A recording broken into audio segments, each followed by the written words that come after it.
Films in Focus with David Sterritt is underwritten by The Movie House, your destination for first-run Hollywood and independent movies, and a digital portal to the Met Opera, National Theatre Live, and special events worldwide in Millerton, New York, and on the web, themoviehouse.net.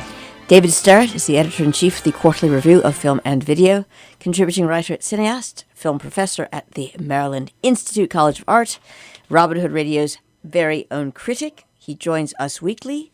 The films are Mission Impossible, Fallout, and Don't Worry, He Won't Get Far on Foot. Hi, David. How are you? Okay, Jill. How you doing this week? I am all right, though I can't really say Mission Impossible, it appears. Because I didn't realize that it was punctuated that way. You stumbled for just a moment there, but that's perfectly understandable. It is very complicated, very postmodern punctuation in that title with a colon and a dash. The movie itself is not so postmodern.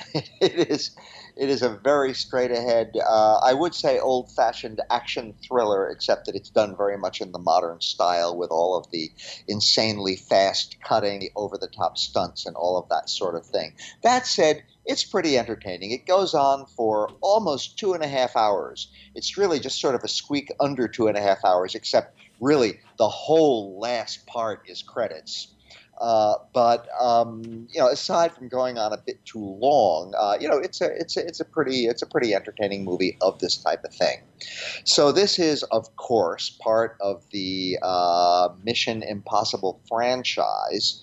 This is actually the 6th in this series of films, which has been going on now since 1996, when Brian De Palma directed the first one.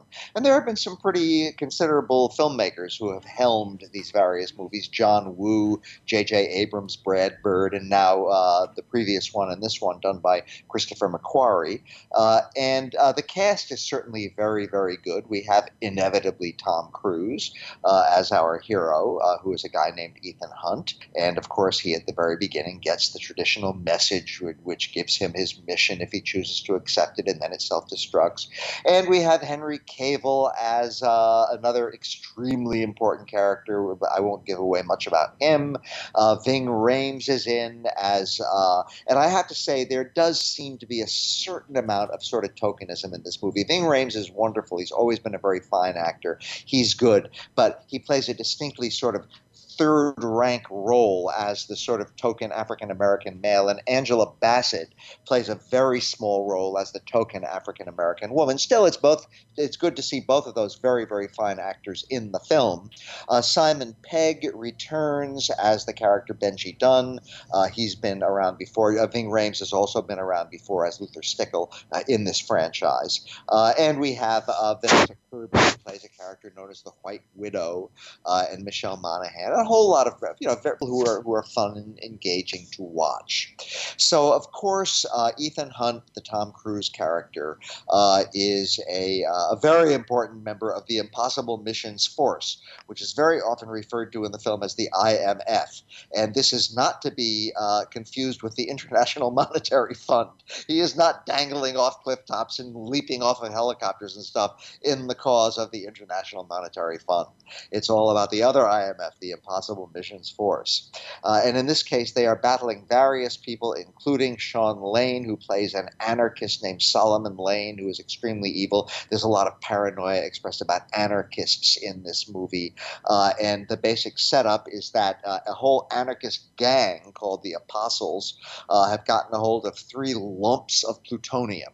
And they intend to set off this plutonium in various places and cause horrible chaos in the world. And the real mastermind behind this plot is, behind this scheme, is one John Lark, who is another anarchist. And his motto is, the greater the suffering, the greater the peace. Therefore, his goal is to cause an enormous amount of suffering so that in his mind, ultimately, there will be greater happiness and contentment and satisfaction and peace in the world. As you well know, Jill, my own motto is, the greater the suffering, the greater the peace. But hey, I don't mind that John Lark has taken it over. And he is certainly a very nefarious character and a mysterious one. For a certain part of this movie, there are certain people in the movie who believe that our hero Ethan Hunt may in fact himself be John Lark. And I need not tell you that that turns out not to be the case. We've been following Ethan Hunt through enough of these movies now, even if we haven't seen every single moment of every single one, to know that he is not the evil anarchist John Lark. But anyway, there's a whole lot of intrigue of various kinds. The main point of this movie is not the intrigue, however. The main point, as everybody, including writer-director Christopher McQuarrie, have acknowledged, is to put the main character and other characters and us through a whole lot of stunts. And I have to say, Tom Cruise has just turned 56 years old. He looks a bit older than he used to, surprise, surprise. And I have to say, I've never found Tom Cruise a very appealing actor. And I have to say that at least his face aging makes it a little bit more interesting to look at. That is, his mature face at least has a little bit of character to it now, which I think his younger face did not have. The same thing is going with other actors. I mean, I think that Robert Redford has looked much, much more interesting as he's gotten much, much older. Ditto for Clint Eastwood. So Tom Cruise is starting to head in that direction. He's not as old as those guys yet, but he looks a little bit, again, more mature and more interesting to watch. And again, he still does all of his own stunts, which is quite extraordinary. And these stunts would be astonishing if he were 25, much less 56. He does things like the very first thing we see him do is he parachutes out of a plane along with another guy, and the other guy's parachute does not deploy, and they jump up from so high, around 5 miles high, that there's no oxygen to speak of up there. And so Tom Cruise's character has to rescue the other guy by transferring his oxygen tank to the other guy while they are falling down from this enormous height. And the publicity for the film, and I'm not the first critic to note this because it's quite marvelous, this makes Tom Cruise the first actor in a major motion picture to jump out of a Boeing C-17 Globemaster III from a height of 25,000 feet. Well, I think he's probably the first actor in a major or minor motion picture to do that. In any case, it is very impressive. And I was even more impressed by the final stunt, which is diffusing this plutonium stuff. The 3 different lumps of plutonium are sort of linked together, diffusing it while fighting a protracted battle on a clifftop. And I, as an acrophobe, am always extra thrilled by clifftop battles. And we have Tom Cruise clinging by what appears to be his fingernails to the face of this cliff at one point. And anyway, yeah, it's a lot of fun. There is not one single itsy-bitsy tiny little shred of substance to any of this, but it's fun. We also have the reappearance late in the film of Tom Cruise's character's wife, and that allows the movie to come to an ending which is utterly gookily sentimental, the only part of the film that really is, while still leaving Ethan Hunt's personal life, romantic life, love life wide open at the end of the film. So guess what? I think there are going to be more sequels. So what did I think of Mission Impossible Fallout? I thought it was fun, forgettable, but it certainly does put you on a pretty wild ride. And I guess that's what this sort of movie is, in fact, all about. Our other movie for today, Don't Worry He Won't Get Far on Foot, that title, which sounds like a mere cliche, is actually extremely ironic because this is based on a book by a real-life guy who became a quadriplegic. So, and he was a cartoonist, John Callahan. He died back in 2010. And the movie is sort of a biopic about John Callahan, and he was a cartoonist. And the caption of one of his cartoons, very, very dark comedy here, was about a guy in a wheelchair who can't get around without the wheelchair. Don't worry, he won't get far on foot. So that's where that comes from. The movie was directed by Gus Van Sant. Now, Gus is a very, very interesting filmmaker who I knew many years ago. I've interviewed him and so forth. A very, very interesting guy who sort of, over his career, oscillated between movies which are really flat-out commercial and, to my mind, not very interesting. Movies like Good Will Hunting and Finding Forrester. And movies which are very, very advanced adventurous and experimental and almost avant-garde, like Jerry and Last Words and Elephant. Very, very interesting filmmaker who can do both.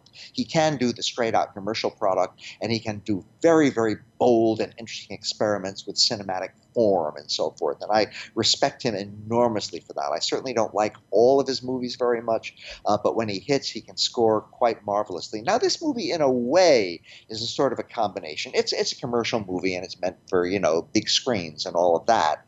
But it also has sort of an unconventional structure. It sort of jumps around in time a fair amount. We see the later life John Callahan in his wheelchair addressing a group and so forth. And then we also see little occasional, not very much of this, little animations based on his cartoons. And we have flashbacks and, again, all kinds of jumping around in time. So it does have that kind of experimentalism, a little bit more than an ordinary sort of flashback structure. Now, the actor who plays John Callahan in the movie is Joaquin Phoenix. Now, he, of course, is a wonderful actor who can do all kinds of things. And it seems that in some ways, the more sort of dysfunctional and cranky the character is, the more suited the character is to Joaquin Phoenix, to his talents. I'll mention, for one example, The Master, which he made several years ago. So anyway, he's very, very fine in this movie, but inevitably there has been some controversy about this, which has been going on ever since the movie opened at the Sundance Festival, because there is a whole lot of feeling nowadays that anybody who is of a certain, whether it's ethnicity or race or state of disability or so forth, should be played by a person who falls into that category, him or herself. So here we have the extremely able-bodied Joaquin Phoenix playing a quadriplegic through most of the movie. So does this somehow sort of show disrespect for the actual disabled community and so forth?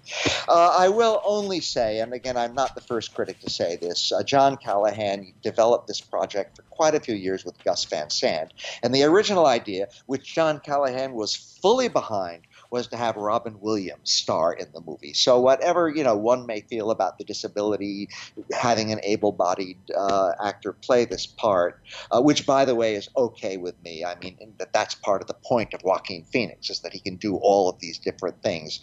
Callahan himself was all for Robin Williams playing, and of course Williams himself died about 4 years ago. So it's not too surprising that it ended up being somebody other than Robin Williams, and I'm glad that it ended up being somebody like Joaquin Phoenix. And had they found an actual quadriplegic to play the role, I doubt very much if it would have been such an emotionally compelling performance as Phoenix gives.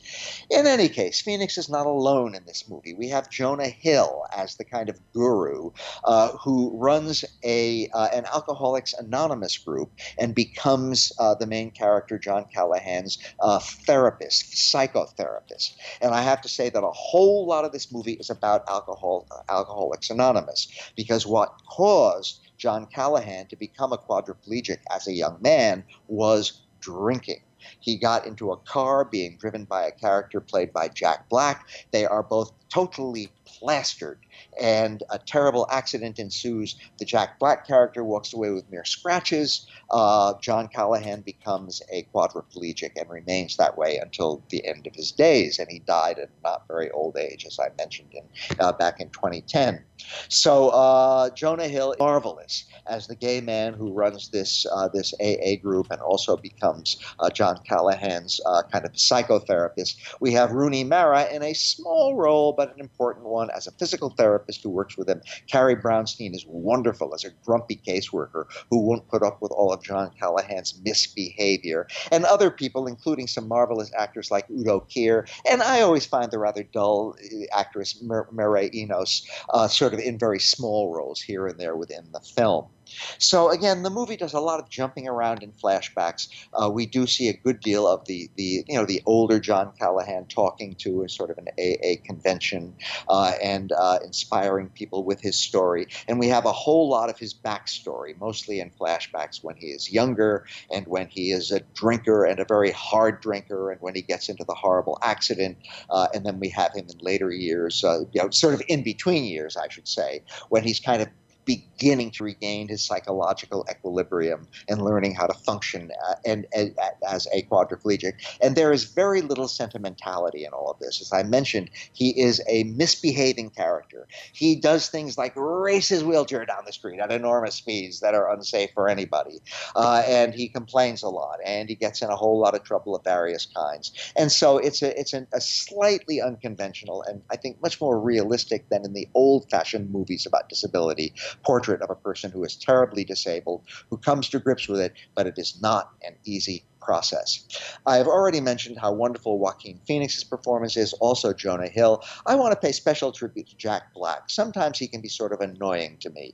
He has a very small role in this movie, even though he gets high billing, and he definitely deserves that high billing because at the beginning, when he is the drinker who causes the horrible accident, he is one kind of character, and when he returns briefly at the end of the film, in the later part of the film, as the mature Jack Black, he is absolutely marvelous, and he's a completely different character, even though he is the same character in these various scenes. And I really think he carries it off brilliantly, and I have to really tip my hat to him.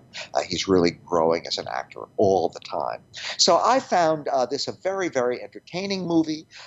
Again, it is a sardonic one, as you can tell from the title, and it does have moments of sentimentality in it, which I found pretty obnoxious, but for the most part, it really avoids that trap.